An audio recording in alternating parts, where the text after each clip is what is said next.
you have ever owned a wide-angle lens, you'd know how amazing they can be, but you'd also know the frustration they can bring with certain compositions. For me, the first two lenses I ever bought in 2021 were the 16-35 GM Mark I and the Sony 20mm f1.8 G lens. Fast forward to today, I still own the 20mm f1.8, but I sold my 16-35 GM for my 24-70 GM Mark II. So you may be asking, why did I keep the 20mm and what are my thoughts about this lens today? To sum it all up, I'm going to give you guys 5 reasons why the Sony 20mm f1.8 is one of my favorite lenses of all time. Starting with number 1, this lens is compact and pairs amazingly well with my A7C Mark II and Mark I. Look, even though I love my 24-70 and my 35 f1.4 GM, I oftentimes reach for my 20mm if I'm just casually going out and want to take my camera with me. If I'm going out to dinner or just a stroll out in the city, the thought of carrying around my 24-70 just invokes a bunch of anxiety. In general, I just feel less pressure to get the shot, resulting in a more candid shooting experience for me and my surroundings. Number 2, the image quality on this lens is super sharp, like GM quality sharpness. There's been times where I come home and import the photos to Lightroom and I'm just sitting there blown away at how crisp my images look.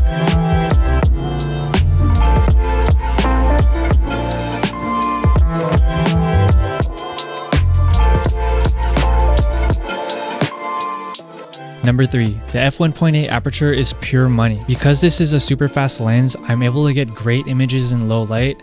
I'm also able to separate the background from my subject, resulting in really nice background blur and super cool bokeh.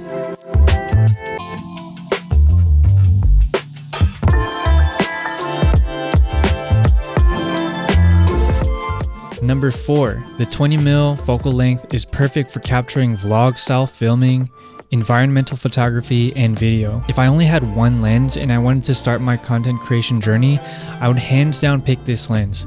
It's super useful for vlogging, great for product B-roll, and stellar for showcasing your surrounding environment. I'm really just touching the surface, but you can also do a lot for astro and landscape photography as well.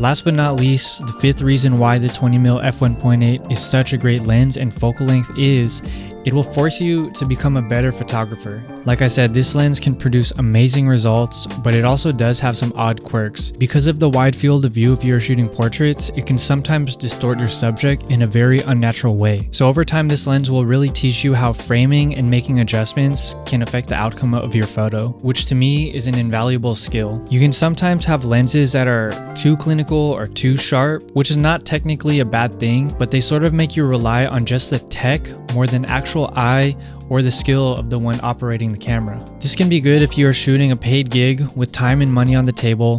Having fast, reliable tech and snappy autofocus will ensure you get the shot for your clients. On the contrary, the 20mm is not a perfect lens, technically speaking. It is generally not flattering for portraits. The focus breathing can be heavy and is sometimes very apparent in video, and the field of view can be difficult to truly isolate subjects. For me, I've encountered all those problems, but what this lens inevitably forced me to do was learn how to troubleshoot those issues. I'm not saying that 50 or 85 is the only way to shoot portraits. In fact, you can shoot with any focal length you want because at the end of the day, it is a stylistic preference either to you or your client. So that's all for today's video.